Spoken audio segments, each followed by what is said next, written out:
इस कहानी की शुरुआत में हम डॉक्टर रीड रिचर्ड को देखते हैं जो अपने बेन नाम के एक फ्रेंड से मिलते हैं। जहां बेन एक एस्ट्रोनॉट था, वहीं डॉक्टर रीड रिचर्ड एक फिजिसिस्ट थे जो कि एक बेहतरीन साइंटिस्ट भी थे। डॉक्टर रीड रिचर्ड के पास एक प्रोजेक्ट था, लेकिन बैंकरप्ट होने की वजह से उनके पास इतने पैसे नहीं थे कि वो अपने प्रोजेक्ट को पूरा कर सके। इसलिए वो बेन के साथ अपने क्लासमेट डॉक्टर विक्टर के पास जाते हैं जो कभी उनके साथ ही MIT में पढ़ा करता था, लेकिन अब वो एक बहुत बड़ी कंपनी का CEO है, जिसकी वजह से वो काफी अमीर बन गया है। और डॉक्टर रीड रिचर्ड को ये उम्मीद थी कि वो उनके इस प्रोजेक्ट में पैसा लगा सकता है। वो विक्टर को अपने एक थ्योरी के बारे में बताते हैं जिसके अनुसार आज से लाखों साल पहले कुछ कॉस्मिक क्लाउड पृथ्वी के पास से गुजरे थे, जिनकी एनर्जी की वजह से ही धरती पर जीवन की उत्पत्ति हुई। वो विक्टर को बताते हैं कि अगले 6 हफ्तों के अंदर एक बार फिर से वही कॉस्मिक क्लाउड धरती के पास से गुजरने वाला है, और अगर इस बार वो स्पेस में जाकर उन कॉस्मिक क्लाउड के ऊपर रिसर्च करे तो वो इंसानों के DNA को पूरी तरह से बदल सकते हैं, जिसके बाद इंसानों को कोई भी बीमारी नहीं होगी और एक नए युग की शुरुआत होगी जिसमें हर एक इंसान स्वस्थ होगा। डॉक्टर रीड रिचर्ड की थ्योरी और उनका प्रेजेंटेशन विक्टर को बहुत पसंद आता है, इसीलिए वो उसके प्रोजेक्ट में पैसे लगाने के लिए तैयार भी हो गया था। लेकिन उसकी एक शर्त थी कि उसका प्रोजेक्ट पूरी तरह से उसके कंट्रोल में होगा और साथ ही उस प्रोजेक्ट से होने वाले फायदे का 75% वो खुद रखेगा और बाकी का हिस्सा वो डॉक्टर रीड रिचर्ड और बेन को देगा। विक्टर का ये ऑफर सुनकर रीड रिचर्ड और बेन पहले तो थोड़ा हिचकिचाते हैं, लेकिन फिर वो इस प्रोजेक्ट के खातिर डन कर देते हैं। विक्टर इसके बाद उन दोनों को बताता है कि इस मिशन में तुम्हारे साथ सूजन भी जाएगी जो कि एक जेनेटिक रिसर्चर है, और इसके बाद वो तीनों अपने मिशन के लिए तैयारियां शुरू कर देते हैं। लेकिन स्पेस में रिसर्च करने के लिए उन्हें एक स्पेसशिप पायलट की जरूरत थी जो उन्हें स्पेस में ले जा सके। इस पर सूजन डॉक्टर रीड रिचर्ड को अपने भाई के बारे में बताती है जो कि एक बेहतरीन स्पेसशिप पायलट था, क्योंकि इससे पहले वो स्पेस एजेंसी नासा के लिए काम कर चुका है। डॉक्टर रीड रिचर्ड सूजन के भाई को अपने टीम में शामिल कर लेते हैं और इसके बाद वो सभी मिलकर अपनी तैयारियों में जुट जाते हैं। देखते ही देखते 6 हफ्ते गुजर जाते हैं और अब कॉस्मिक क्लाउड के अर्थ के पास से गुजरने में सिर्फ 9 घंटे ही बचे थे। डॉक्टर रीड रिचर्ड अपने साथियों के साथ स्पेशल सूट पहनकर स्पेसशिप में बैठकर स्पेस में आ गए थे,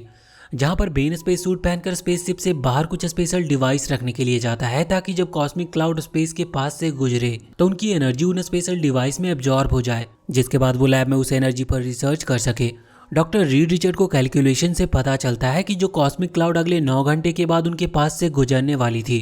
अब वो अगले 9 घंटे में नहीं बल्कि कुछ मिनटों में ही पहुंचने वाला था। डॉक्टर रीड रिचर्ड और उसके साथी ये देखकर बुरी तरह से डर जाते हैं, क्योंकि बेन इस समय स्पेसशिप से बाहर था जो कॉस्मिक क्लाउड के चपेट में आ सकता था। डॉक्टर रीड रिचर्ड अपने साथियों के साथ बेन को बचाने के लिए तेजी से स्पेसशिप के दरवाजे की तरफ भागते हैं ताकि वो बेन को जल्दी से शिप के अंदर खींच सके। और अब देखते ही देखते वहां पर वो कॉस्मिक क्लाउड आ भी जाता है, जो जब शिप के पास से गुजरता है तो उसके अंदर से काफी ज्यादा मात्रा में रेडिएशन बाहर निकल रहा था। डॉक्टर रीड रिचर्ड अपने साथियों के साथ मिलकर किसी तरह बेन को शिप के अंदर लाने में कामयाब हो गए थे, लेकिन इस दौरान वो सभी कॉस्मिक क्लाउड से निकलने वाली रेडिएशन के चपेट में आ चुके थे। उन सब की आंखें जब खुलती है तो वो सभी अपने आप को पृथ्वी के एक हॉस्पिटल में पाते हैं, क्योंकि उस दुर्घटना में वो सभी बुरी तरह से घायल हो चुके थे।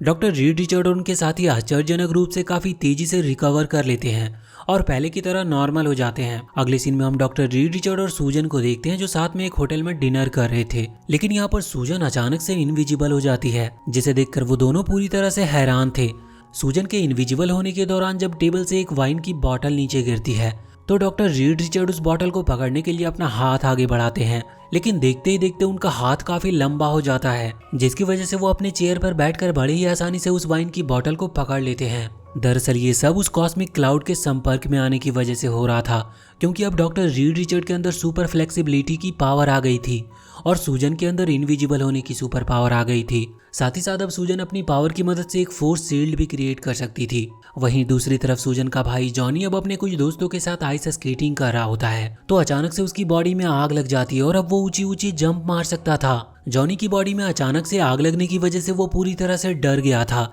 लेकिन आग से उसकी बॉडी जलती नहीं, क्योंकि उस कॉस्मिक क्लाउड के संपर्क में आने की वजह से उसे आग की तरह जलने और हवा में उड़ने की सुपर पावर मिल गई थी। वहीं दूसरी तरफ बेन अब भी हॉस्पिटल में होता है, क्योंकि उसके ऊपर कॉस्मिक क्लाउड का सबसे ज्यादा असर हुआ था। अब देखते ही देखते बेन की बॉडी में बदलाव आना शुरू हो जाता और वो एक जाइंट मॉन्स्टर में बदल जाता है, जिसके बॉडी के ऊपर की स्किन काफी ज्यादा कठोर थी। बेन के कमरे में होने वाली आवाज को सुनकर जब डॉक्टर रीड रिचर्ड और उनके साथी कमरे में आते हैं तो वो वहां पर नहीं था, क्योंकि बेन हॉस्पिटल की दीवार तोड़कर अपने घर अपनी वाइफ से मिलने के लिए गया था। वो जब अपने घर पहुंचता है तो बेन की वाइफ उसे पहचानने से साफ साफ मना कर देती है, क्योंकि वो बेन को इस रूप में नहीं देखना चाहती थी और वो उससे काफी डर भी रही थी। बेन को ये देखकर बहुत बुरा लगता है और वो वहां से चला जाता है। अगले सीन में हम बेन को एक ब्रिज के ऊपर बैठे हुए देखते हैं, क्योंकि वो अपने इस बदले हुए भद्दे शरीर के साथ नहीं जीना चाहता था और वो सुसाइड करने की सोच रहा था। वो उस ब्रिज पर बैठा ही होता है कि वहां पर एक और आदमी आ जाता है जो ब्रिज से नीचे कूदकर सुसाइड करना चाहता था, लेकिन जब वो बेन को देखता है तो वो बुरी तरह से डर जाता है।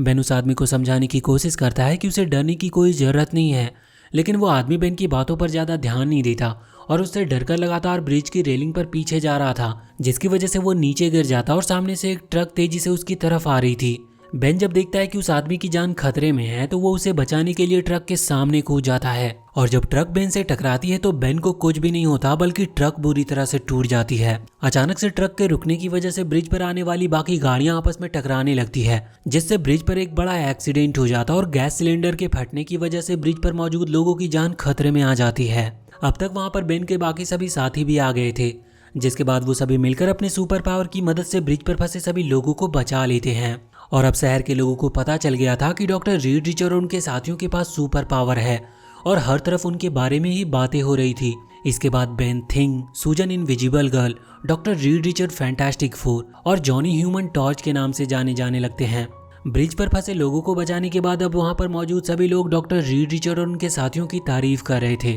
तो बेन देखता है कि वहां पर उसकी वाइफ भी थी, लेकिन अब वो बेन के साथ नहीं रहना चाहती थी, इसीलिए वो एंगेजमेंट रिंग ब्रिज पर ही छोड़कर वहां से चली जाती है, जिससे बेन बहुत ही ज्यादा दुखी था। अगले सीन में हम विक्टर को देखते हैं, जिसे अब तक पता नहीं चला था कि उसका सुपर पावर क्या है, क्योंकि उसके ऊपर भी कॉस्मिक क्लाउड के रेडिएशन का असर हुआ था। विक्टर के कंपनी के शेयर होल्डर उसे बताते हैं कि उन्होंने बैंक से काफी बड़े अमाउंट में लोन ले रखा है और अब उनकी कंपनी भी लॉस में चल रही है, इसीलिए जल्दी विक्टर को कंपनी से निकाला जा सकता है, क्योंकि बाकी शेयर होल्डर का मानना था कि कंपनी का लॉस विक्टर के गलत डिसीजन लेने से हो रहा है। विक्टर ये सब जानकर काफी ज्यादा परेशान था और उसे कुछ भी समझ नहीं आ रहा था कि आखिर वो क्या करे। वहीं दूसरी तरफ डॉक्टर रीड रिचर्ड अपने साथियों के साथ विक्टर के लैब में आ जाते हैं, जहां पर वो अपनी पावर को कंट्रोल करना सीखते हैं ताकि अपने पावर का वो अच्छे से इस्तेमाल कर सके। वहां पर बेन अपनी सुपर पावर से बिल्कुल भी खुश नहीं था, क्योंकि उसकी बॉडी देखने में काफी बुरी लग रही थी और वो फिर से अपने नॉर्मल फॉर्म में आना चाहता था। इसीलिए डॉक्टर रीड रिचर्ड एक्सपेरिमेंट करके एक ऐसी डिवाइस बनाते हैं जिसकी मदद से वो अपने पहले के नॉर्मल फॉर्म में आ सकता था और बेन पूरी तरह से ठीक भी हो सकता था। जॉनी उस डिवाइस के बनकर कंप्लीट होने से बिल्कुल भी खुश नहीं था, क्योंकि उसे अपनी सुपर पावर पसंद थी और वो अपना सुपर पावर खोना नहीं चाहता था। अगले सीन में हम विक्टर को देखते हैं, जिसके बॉडी में बदलाव आना शुरू हो गए थे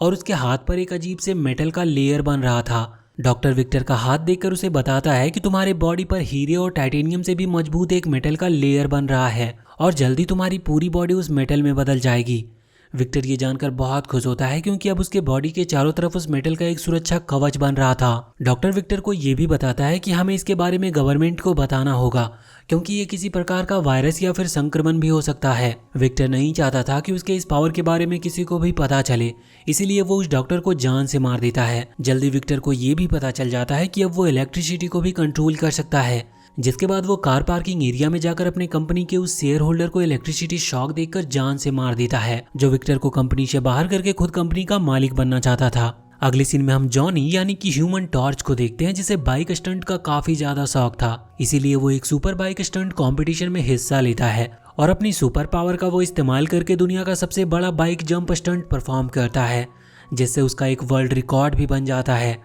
जॉनी इस समय काफी ज्यादा खुश था और वहां पर मौजूद लोग जॉनी की तारीफ कर रहे थे। अब रिपोर्टर जब जॉनी से उसके बाकी के साथियों के बारे में पूछते हैं तो वो बातों ही बातों में थिंग यानी कि बेन का मजाक बनाने लगता है, जो कि बेन टीवी पर देख रहा था। जॉनी को अपनी बेइज्जती करता देखकर बेन को बहुत गुस्सा आता है और वो उस जगह पर पहुंच जाता है जहां पर जॉनी मौजूद था। थिंग इस समय काफी ज्यादा गुस्से में था, इसलिए वो जॉनी को एक जोरदार पंच मारता है, जिससे जॉनी दूर जाकर गिरता है। अगले सीन में हम देखते हैं कि बेन जब एक रेस्टोरेंट में बैठा था तो वहां पर विक्टर आता है, जो बेन को डॉक्टर रीड रिचर्ड के खिलाफ भड़काना शुरू कर देता है,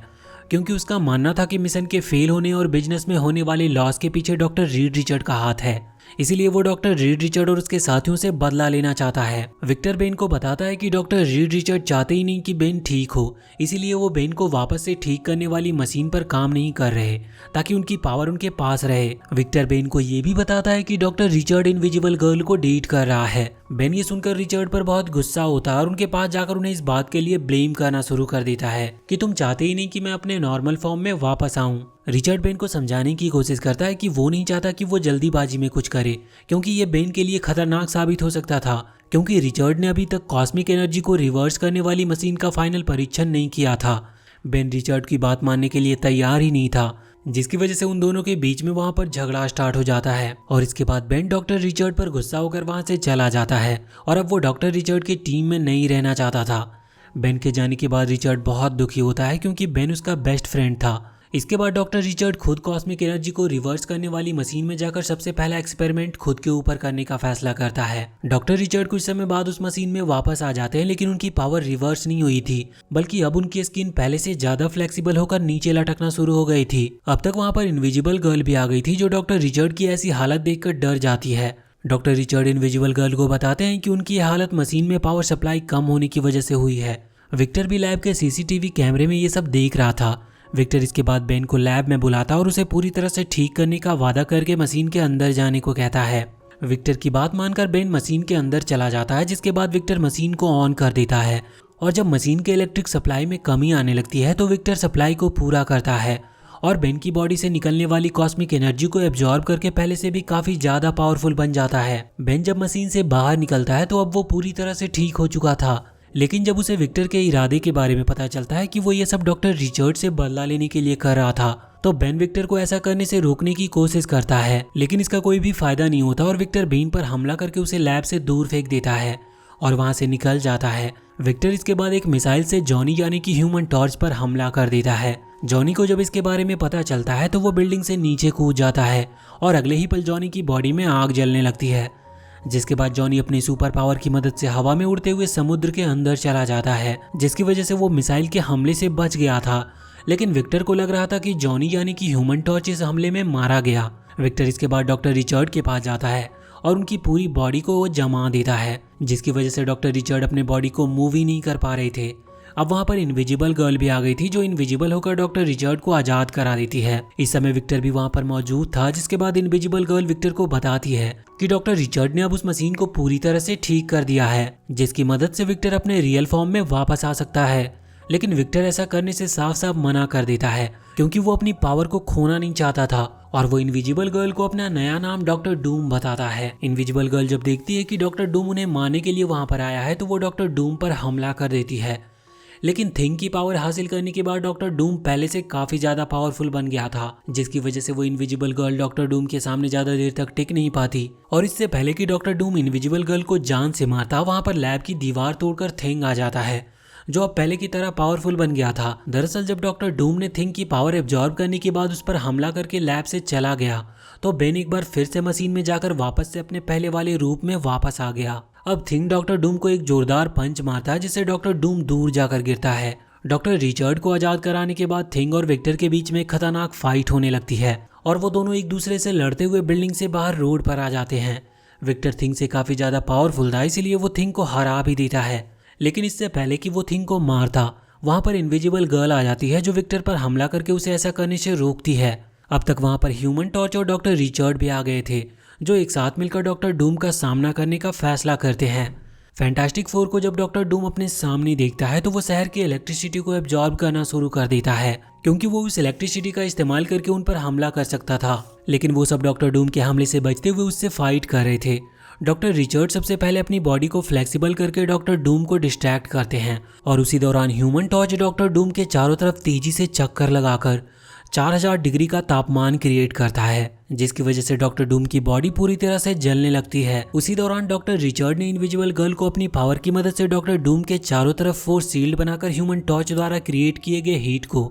डूम के चारों तरफ कंट्रोल करने के लिए कहा था, ताकि हाई टेम्परेचर की वजह से किसी सिविलियन की जान ना जाए। डॉक्टर डूम की बॉडी इस दौरान पूरी तरह से हीट हो चुकी थी, क्योंकि उसके बॉडी के चारों तरफ टाइटेनियम और हीरे से भी पावरफुल मेटल का कवच था। थिंग इसके बाद डॉक्टर रिचर्ड के कहने पर सिटी के पाइपलाइन को डॉक्टर डूम की तरफ मोड़ देता है, जिसकी वजह से डॉक्टर डूम की पूरी बॉडी उसी जगह पर जम जाती है, क्योंकि अगर किसी मेटल को हाई टेम्परेचर पर गर्म करके अचानक से ठंडा किया जाए तो वो जम जाएगी। फैंटास्टिक फोर ने मिलकर एक बार फिर से शहर को बचाया था, जिससे लोग बहुत खुश थे और वो फैंटास्टिक फोर टीम की काफ़ी तारीफ कर रहे थे। अगले सीन में हम देखते हैं कि अब थिंग ने अपनी बॉडी को एक्सेप्ट करके जीना सीख लिया था, क्योंकि अब उसे एक नई गर्लफ्रेंड मिल गई थी जो आंख से अंधी थी लेकिन थिंग से बहुत प्यार करती थी। वहीं दूसरी तरफ डॉक्टर रिचर्ड भी इनविजिबल गर्ल को प्रपोज कर देते हैं, जिससे इनविजिबल गर्ल बहुत खुश होती है और वो दोनों एक बार फिर से साथ में रहने लगते हैं। अगले सीन में हम डॉक्टर डूम को देखते हैं, जिसे एक मर्चेंट शिप के कंटेनर में बंद करके कहीं भेजा जा रहा था। और इसी के साथ ये मूवी यहीं पर खत्म होती है। तो वीडियो अगर पसंद आई हो तो चैनल को सब्सक्राइब करके बेल आइकन जरूर दबा लें